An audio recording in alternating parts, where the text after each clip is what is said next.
Close your eyes. Picture a king. The heavy velvet robes, the glimmer of gold, the silent promise of divine power. We imagine them as figures of untouchable dignity, their lives a series of grand gestures and historical pronouncements. Their deaths, we assume, must have been equally epic, a final roar on the battlefield, a peaceful passing in a canopied bed, a moment of solemn historical significance. But what if I told you the truth is often much messier? Tonight, we're not going to talk about glorious victories or epic last stands. Instead, we're going to dim the lights and quietly slip into the more awkward corners of history, to the moments when the velvet curtain fell on a life, only to reveal a truly embarrassing final act. We'll explore the quiet tragedy of a king whose crown was heavier than his stomach, a warrior whose end was a brutal joke, and an emperor who literally exploded at his own funeral. So, before you settle in, please take a moment to like the video and subscribe, and let me know in the comments where you're tuning in from and what time it is for you. It's always intriguing to see who's joining us from around the world. Now, dim the lights. Perhaps light an incense or two for that soothing fragrance, and let's begin our gentle journey into the less than flattering final moments of royalty.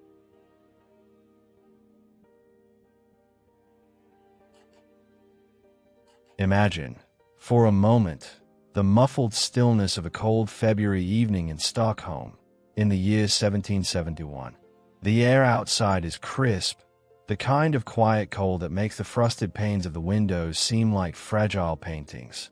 Inside, within the hushed grandeur of the royal palace, a different kind of quiet holds sway.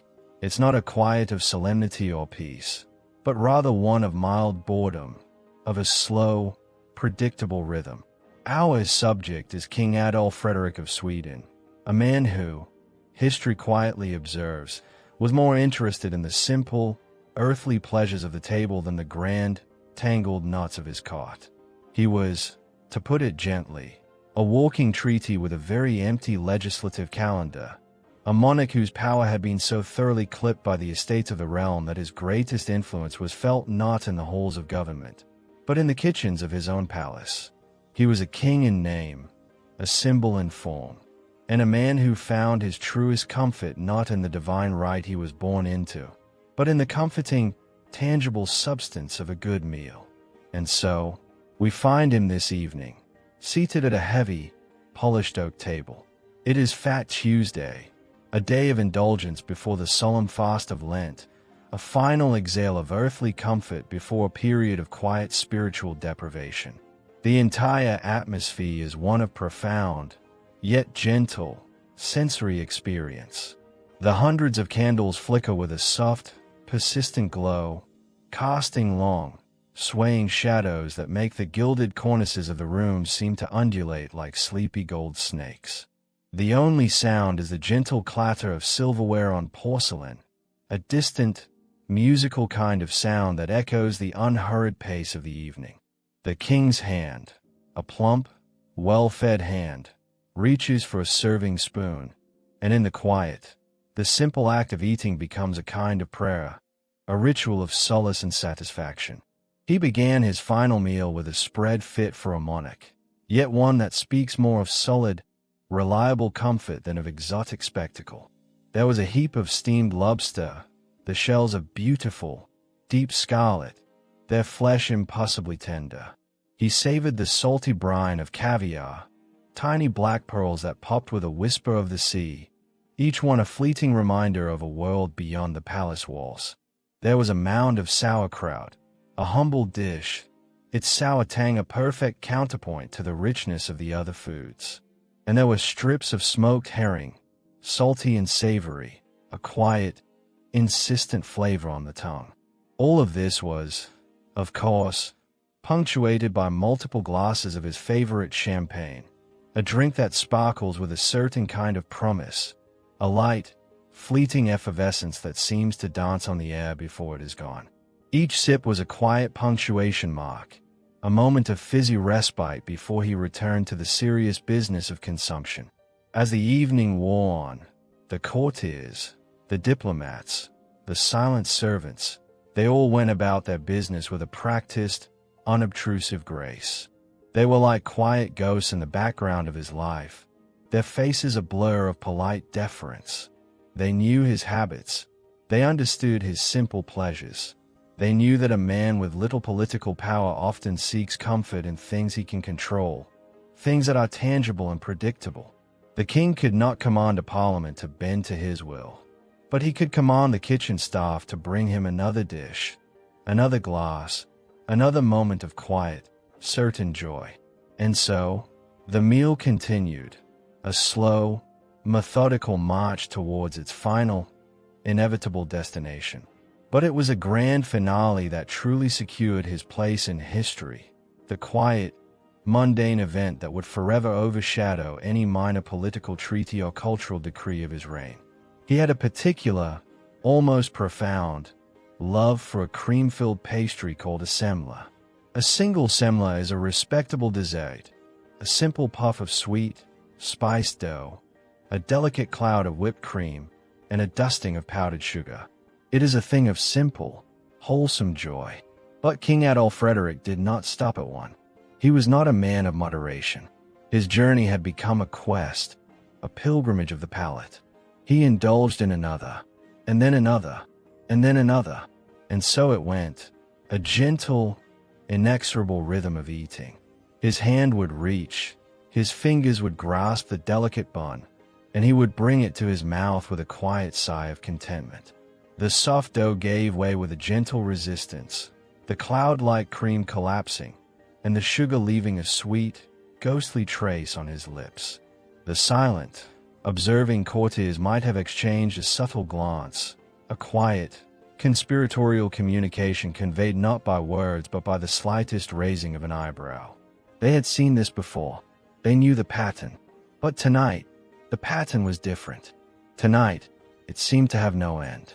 The count began to rise, a silent, unspoken tally that was both absurd and strangely tragic. 8 semlas. 9. 10. Each one a quiet whisper of sweet comfort, each one a tiny, edible tombstone on his final journey. The hot milk, served in a delicate porcelain cup, was a kind of gentle, milky grave for his grand, final meal, a warm, soothing liquid to wash down the rising tide of pastry and cream. The final count was 14 servings of semla. The number, when written down, looks like a final, unassailable fact. 14. A number of quiet, digestive doom. He died that very night, and the historical record is remarkably blunt. His death was caused by overeating. There was no grand illness, no assassination plot, no political intrigue. Just a quiet, dignified man, with a quiet, dignified stomach that finally, and irrevocably, gave up. The embarrassment of his death lies in this quiet, mundane truth. A king, whose title was given by God, met his maker not with a sword in hand, but with a spoon in his gut. His legacy wasn't forged in battle or political reform, but in a final, glorious, and utterly undignified act of gluttony. He was a symbol of divine power, a monarch of a great nation, and yet he was conquered not by a foreign army or political rival, but by a simple, humble pastry.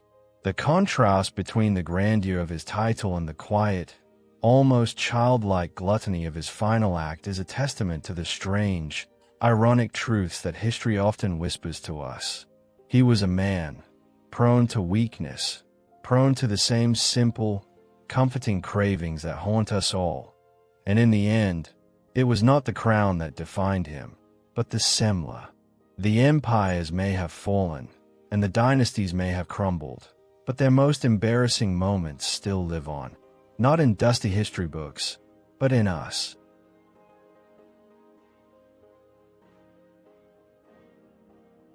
Now, let us turn our gaze from the gilded halls of an 18th-century palace to the muddy, unglamorous reality of Anglo-Saxon England.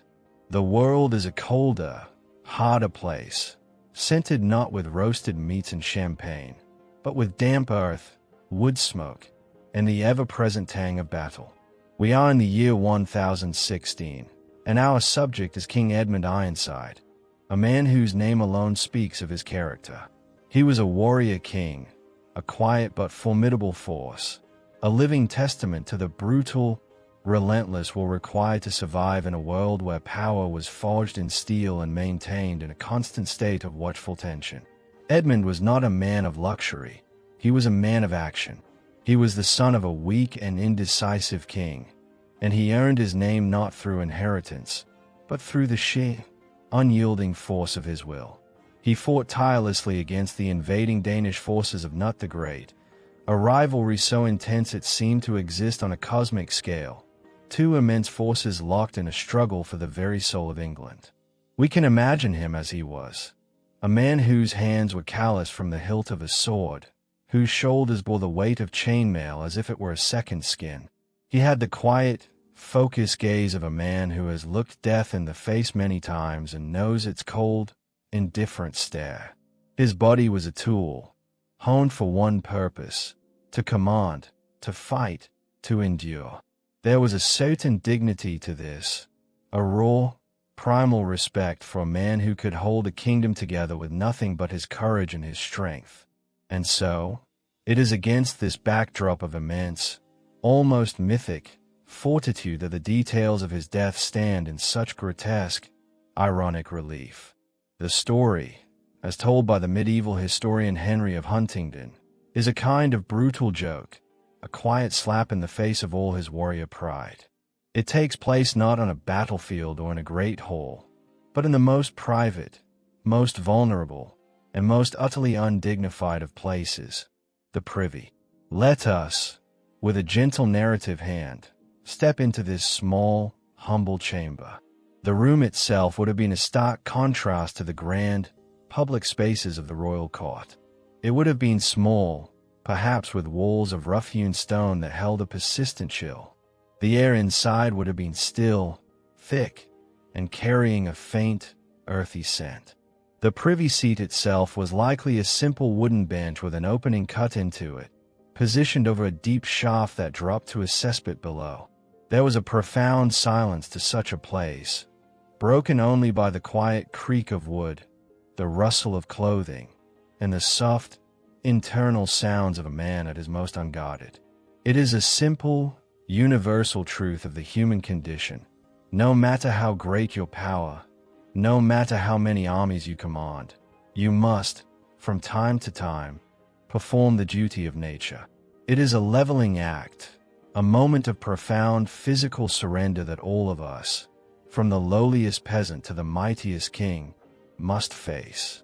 And so, on this particular evening, we imagine King Edmund, this great, unyielding force, stepping into this small, private room. He closes the door, a soft, final click that signals his brief, necessary withdrawal from the world. He unfastens his tunic, the fabric falling away with a soft whisper. For a few brief, silent moments, he is not a king. He is simply a man, alone with his thoughts and his physical needs. It is in this exact moment of supreme vulnerability, of absolute solitude, that history offers us its cruelest twist. Unbeknownst to the king, in the utter darkness and foul-smelling depths of the cesspit below, there was another man, an assassin. The historical account offers no motive, no grand conspiracy, just the simple, terrifying fact of his presence. We can imagine the long, patient wait in the suffocating blackness, the stillness of the air thick with the accumulated waste of the court. The assassin's world was one of filth, of silent, waiting malice. He would have heard the quiet creak of the privy seat above him, the soft shuffling of a man getting comfortable. The king was a man of immense strength, a walking arsenal of weapons. But here, in this moment, he was as defenseless as a child. He was armed with nothing but his own human frailty. The moment of the attack, as described, is a quiet, shocking violation.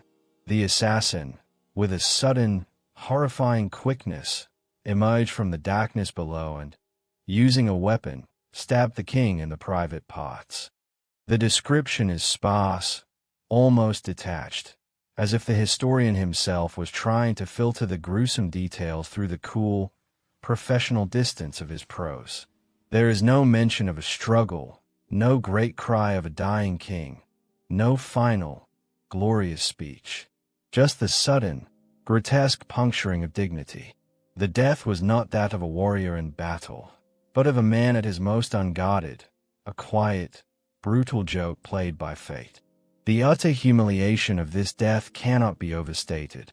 For a man who defined himself by his strength, his courage, and his public prowess, to die in such a vulnerable and undignified position is a kind of profound, cosmic irony. He was the Ironside, a man whose very name was a shield, and yet he was felled not by a foreign sword, but by a blow delivered from the depths of a cesspit. It is a story that strips away all the grandeur of royalty and reveals the simple, terrifying fragility of the human body. It tells us that a king, for all his power and divine right, is still just a person, with the same weaknesses and vulnerabilities that haunt us all. This legend, whether it is fact or a lurid piece of political propaganda designed to mock a great enemy, holds a powerful and humbling truth. It reminds us that our bodies, no matter how much we adorn them with crowns and velvet robes, are ultimately made of the same soft, fallible material. It is a final, poetic injustice, a kind of brutal, historical humor that tells us that no one, not even a king, is safe from the embarrassing, unpredictable hand of fate.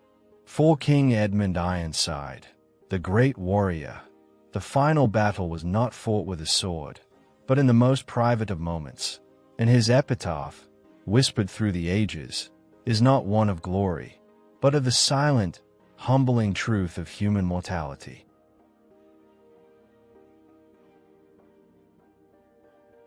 We have contemplated the grotesque absurdity of a king defeated by a simple meal, and the humbling irony of a conqueror undone by a horse and a bloated gut. Now, we turn our gaze to a different kind of ending, one born not of accident or biological failure, but of the cold, calculated cruelty of man. This is the story of King Edward II, a man whose life was a series of quiet, and not so quiet, conflicts.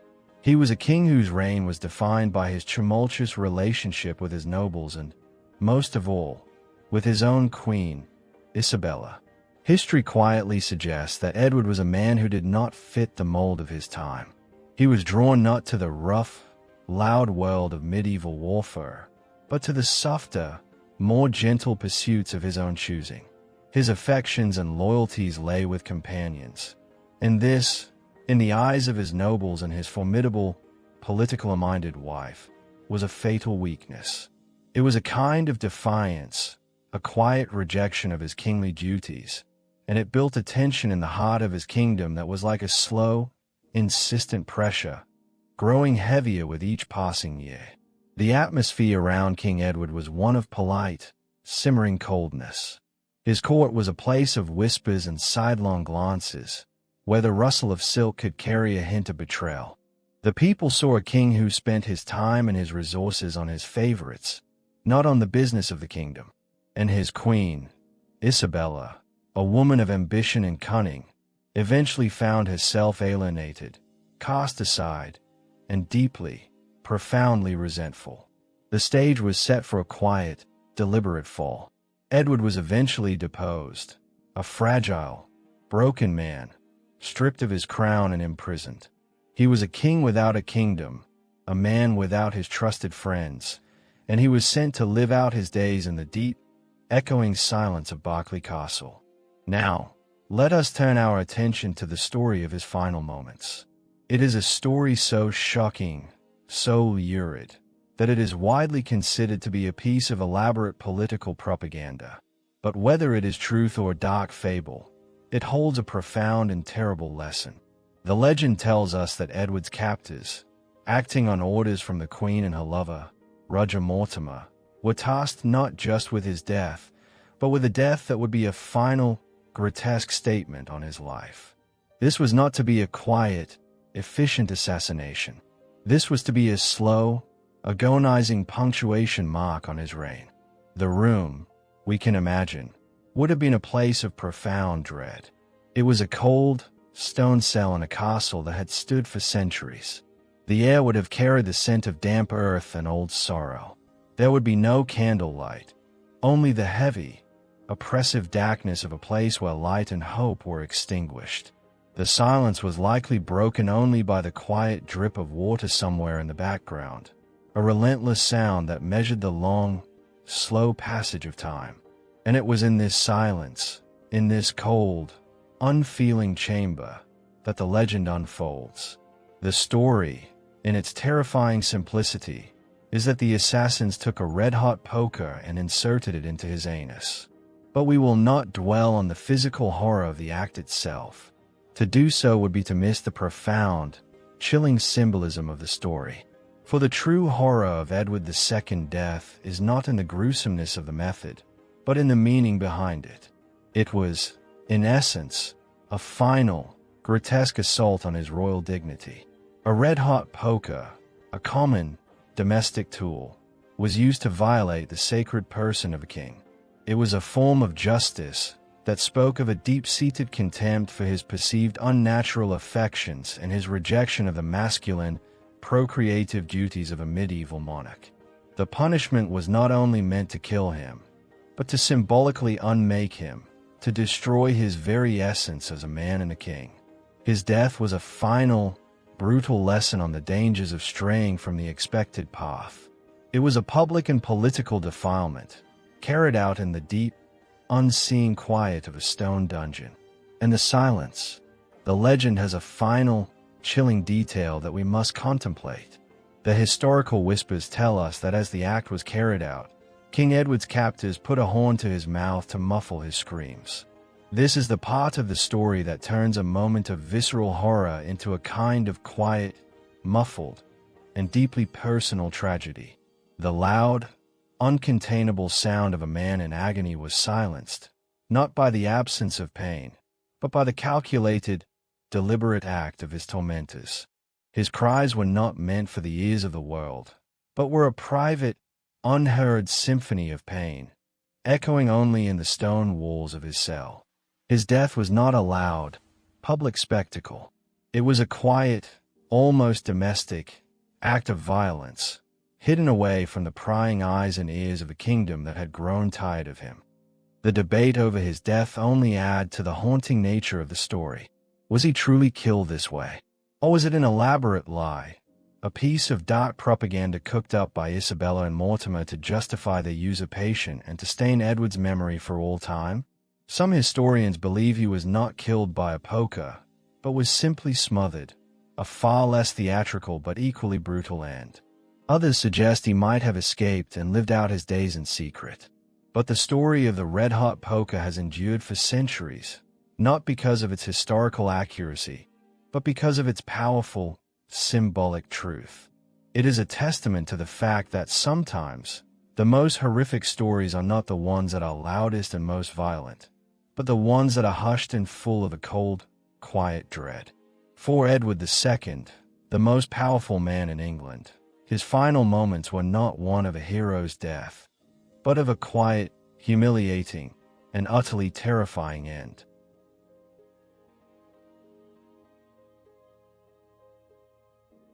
We have contemplated the grotesque absurdity of a king defeated by a simple meal, and the humbling irony of a conqueror undone by a horse and a bloated gut. We have even explored the chilling, political cruelty of a king undone by the malevolence of his own court. But now, we turn to a story that finds its quiet tragedy not in the malice of man, but in the simple, indifferent betrayal of a physical object. We journey back in time, to the year 1063, to the land of Hungary. Our subject is King Bela, a man whose life was a long, arduous climb to the very peak of power, a slow and methodical dance of ambition and patience. He did not inherit his crown with grace and ease. He fought for it. His very name, Bela, felt as though it had been forged in the fire of constant struggle with his brother, Andrew. Their rivalry was not a loud, sudden war, but a quiet, insidious conflict that spanned decades. They were like two great, ancient trees growing side by side, their roots tangled in the earth, their branches reaching for the same sliver of sky. Andrew had seized the throne, and for years, Bela lived as a prince in exile, a guest in foreign courts, watching and waiting. We can imagine the quiet humiliation of it, the need to constantly be grateful, the forced smiles, the endless, watchful stillness of a man who held a claim to a throne but had no seat to call his own. He was a man who had known the sting of defeat and the cold, burning patience required to wait for one's moment. He built alliances with the same quiet care that a man builds a stone wall, one piece at a time.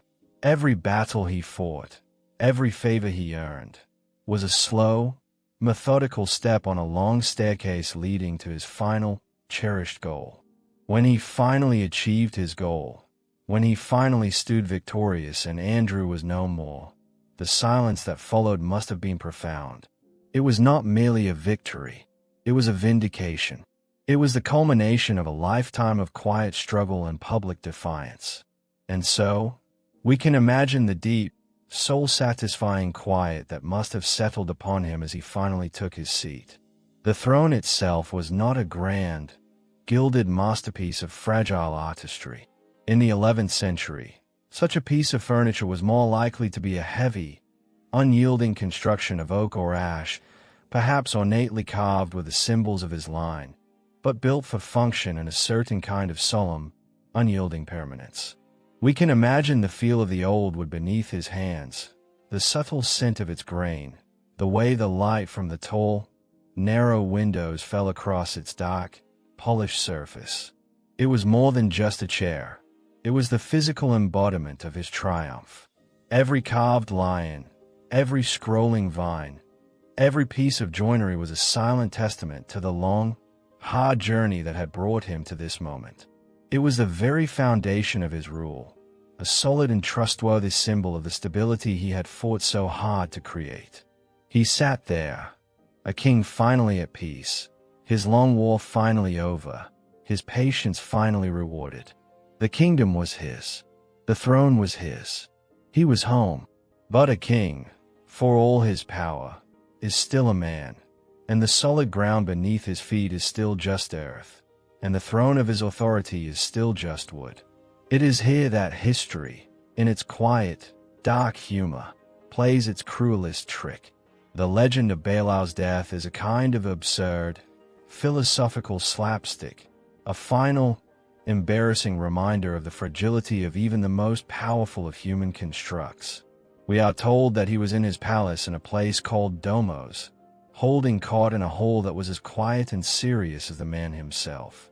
The air would have been still, thick with the scent of beeswax and the faint whisper of old stone.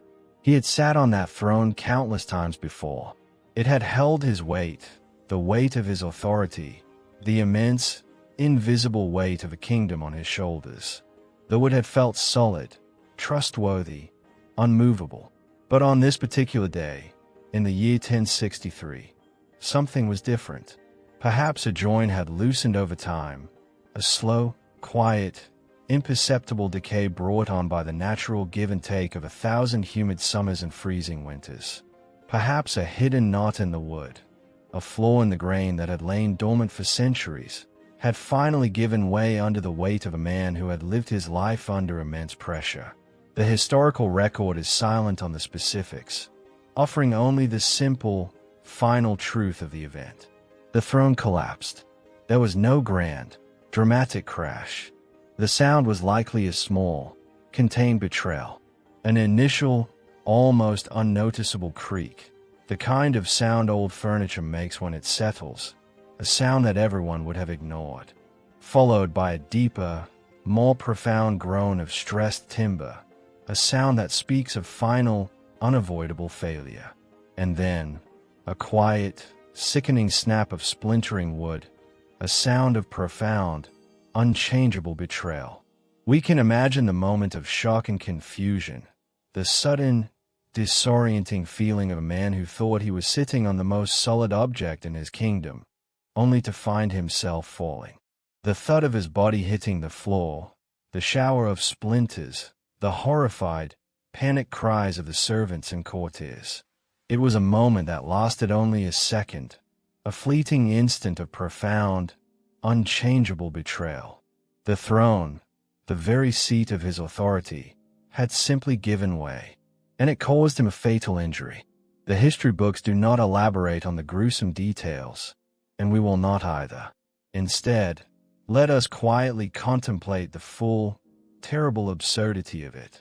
For a man who had survived a lifetime of battles, of betrayals, of close calls with the sharp ends of swords, to be felled by a piece of furniture, it is a humbling reminder of the randomness of fate. He had conquered his enemies, he had outlasted his rivals, he had won a kingdom, but he could not outlast the slow, silent decay of a simple wooden chair. The throne, which was meant to be the final symbol of his stability and power, became the instrument of his downfall. The very object that was supposed to hold him up, in every sense of the word, was the very thing that broke him. The embarrassment lies in this profound, almost comic, irony. His death was not a victory for an enemy, not a dramatic last stand, not a testament to a grand conspiracy. It was a failure of carpentry. It was a testament to the fact that power, even when it is hard-won and absolute, is still a fragile, fleeting thing, built on the unreliable foundation of the material world. Beilui was a man of immense strength and enduring patience, and in the end, it was not a hostile army or a traitorous noble that brought him down, but a loose joint and a weak piece of wood. It is a story that strips away all the grandeur of royalty and reveals the simple, terrifying truth that a king's body, like the throne he sits on, is just a fragile, mortal thing, subject to the whims of time and decay. His death was a quiet, UN ceremonial end to a very loud and very difficult life, and it stands as a testament to the fact that sometimes the most humiliating ends are also the most absurd.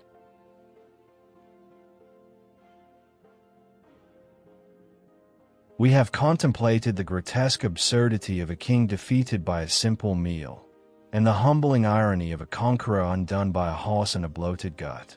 We have explored the chilling, political cruelty of a king undone by the malevolence of his own court and the profound betrayal of an inanimate object. Now, let us turn to a different kind of end, one born not of accident or external betrayal, but of the silent, self-inflicted wound of a victor's pride. We journey to a world of cold seas and hard-won battles, to the dark, wild lands of 9th century Scotland and Norway. Our subject is Sigurd the Mighty, a Viking earl whose very name was a kind of promise, a thunderous announcement of his character and his power. He was a man of immense physical presence, a walking, breathing monument to a ruthless, unforgiving world. His life was a constant series of conquests, a relentless push to expand his territories and his legend.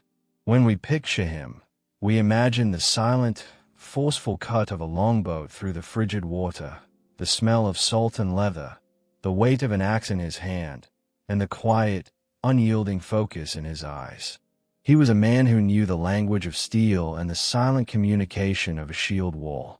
Sigurd the Mighty was at the height of his power, a legend in his own time, and he was engaged in a bitter conflict with a local Scottish chieftain. This chieftain's name was Maelbrigte, but he was known to all by a more descriptive and less dignified title, Maelbrigte the Buck-toothed. This detail, a simple, physical imperfection, would become the small, insignificant pivot on which a mighty life would turn. We can imagine the quiet mockery and derision that title would have inspired among Sigurd's men. For a Viking warrior, a man whose honor was in his strength and his ferocity, to be mocked with a physical imperfection was a form of disrespect that could only be settled with blood. And so, the two forces met on the field of battle. This was not a chaotic, bloody free-for-all. It was a clash of wills, a slow, methodical grind of two opposing forces. The sound would have been a low, persistent hum of steel on steel, the heavy thud of shields, and the quiet, guttural sounds of exertion. It was a solemn, serious affair, a moment where a man's worth was measured by the strength of his arm and the courage in his heart. Sigurd, of course, was victorious. The battle was a testament to his strength and his will, a final, unarguable proof of his might. He had bested Maelbrigte. The air, once thick with the tension of combat, settled into a quiet stillness, a peaceful calm that followed a storm. And it was in this moment of profound triumph that Sigurd made a decision that would prove to be his undoing. It was a simple, understandable act of a proud, victorious warrior. He was not content with merely defeating his enemy in battle. He wanted to make a statement, to turn his victory into a symbol of absolute, total domination. We can imagine the ritual of it, the quiet, almost ceremonial motion of his hand as he wiped the blade of his sword clean. He then ordered his men to cut off Maelbrigte's head. This was not an act of random cruelty. It was a common practice, a final, public humiliation of a defeated enemy. But in this case, a seemingly minor detail would turn a moment of glorious triumph into a final, humiliating tragedy. Sigurd had the severed head tied to his horse's saddle as a trophy, a grim memento of his great victory. He and his men, in their moment of triumphant glory, began the long, quiet ride home. But the victory, as it turned out, was not as absolute as he believed. The head, a silent trophy, swayed with the rhythm of his horse's gait, a slow, hypnotic movement against the side of his leg. And with each rhythmic sway, the one small, insignificant detail that had defined Maelbrigte, the bucktooth, began to scrape against Sigurd's leg. It was not a sharp cut, not a painful slice, but a quiet, persistent, rubbing friction. We can imagine Sigurd, a man who had faced down 1,000 sharp blades, ignoring this tiny, insignificant irritation, a small, nagging discomfort on his shin. He would have felt it, but a man of his stature would have dismissed it as a minor annoyance, a trifling detail that held no threat to a man of his might. But that small, irritating friction had quietly and imperceptibly broken the skin, creating a tiny, unseen wound. And into that tiny wound, a quiet, unseen enemy, an infection, began to creep. The infection, in its silent, relentless advance, was a far more formidable foe than any army Sigurd had ever faced. It did not announce itself with a great battle cry. It began as a quiet warmth, a gentle throb, a slow, spreading feeling of being unwell that a proud man would dismiss as simple fatigue. It was a fever, a sickness that took root in the tiny, insignificant wound caused by a single bucktooth. Sigurd, who had conquered entire kingdoms, was now in a battle with his own body, a battle he could not win. The poison moved through his veins, a silent, creeping death that had found its way into his system through the very symbol of his pride. And so, the mighty warrior, the conqueror, the man who had faced down 1,000 foes, died. Not with the roar of a final battle or a glorious last stand, but in the quiet, debilitating stillness of a fever brought on by a single, mocking tooth. The embarrassment lies in this profound, quiet irony. A man who was a force of nature, a legend, is defeated by a single, tiny dental defect of his enemy. He had defeated Maelbrigte in battle, only to be undone by a part of that chieftain's body that was deemed so insignificant that it was a source of mockery. The trophy of his triumph, a symbol of his supreme power, became the instrument of his demise. It is a moment of profound, cosmic justice, a quiet, humbling reminder that even in victory, the seeds of one's own downfall can be planted. The story of Sigurd the Mighty is not just a tale of a weird death. It is a profound parable about pride and the illusion of control. He was so confident in his conquest that he failed to see the danger in a quiet, inanimate object, a tiny piece of bone that was a final, mocking messenger from the grave. For Sigurd, the great warrior, the final battle was not fought with an army, but in the quiet stillness of his own blood, and his epitaph is not one of glory, but of the silent, embarrassing truth of human hubris.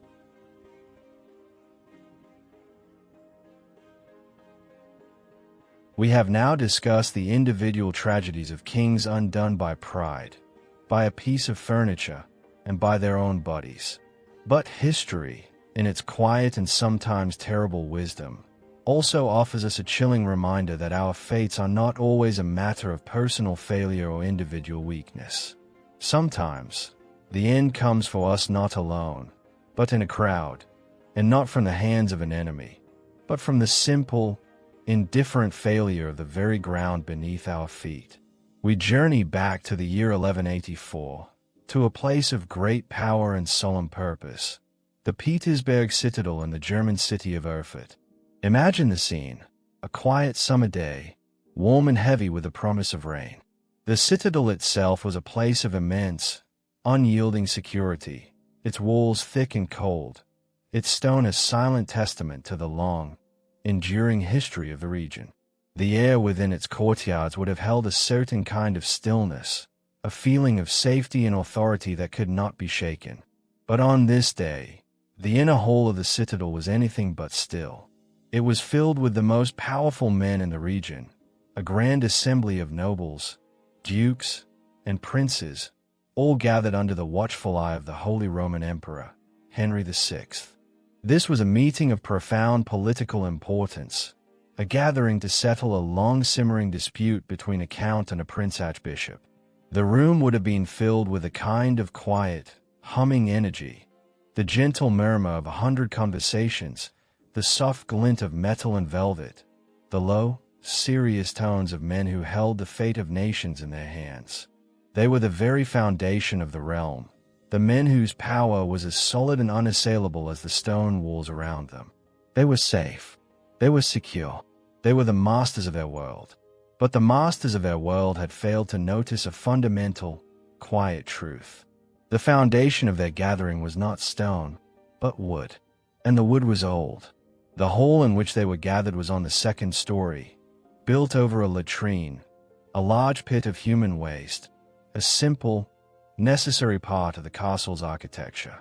It was a detail so mundane, so unremarkable, that no one would have even thought to question it. For all their power and all their solemn pronouncements, they had placed their trust in a simple, fragile piece of carpentry. And the weight of 100 men, the weight of their titles, the immense, invisible weight of their authority, was too much for a few 100-year-old wooden planks. The betrayal was not sudden or dramatic. It was a slow, deliberate act of quiet, impersonal physics. We can imagine the sound, a deep, resonant groan of stressed timber, a low, unsettling noise that would have been lost in the hum of conversation. Then, a profound, undeniable crack, a sound that speaks of final, unavoidable failure.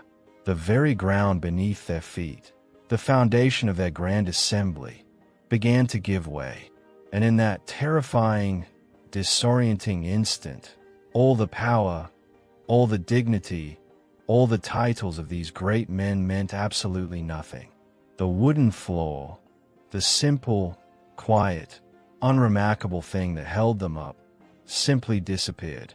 There was no sound of a great collapse, no roar of thunder, just a sudden, shocking silence, followed by a profound, terrifying moment of descent.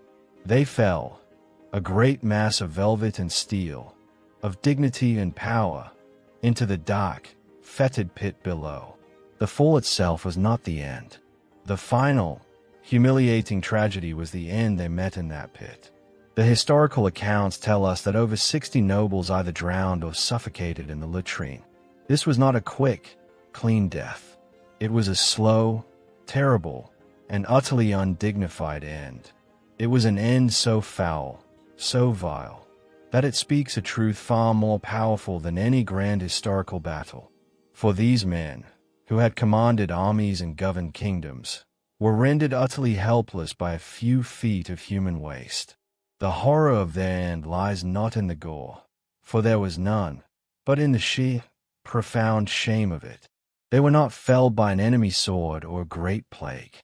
They were defeated by the very refuse of the castle they had taken for granted. Their bodies, adorned with the symbols of their authority, were pulled from a pit of waste and filth.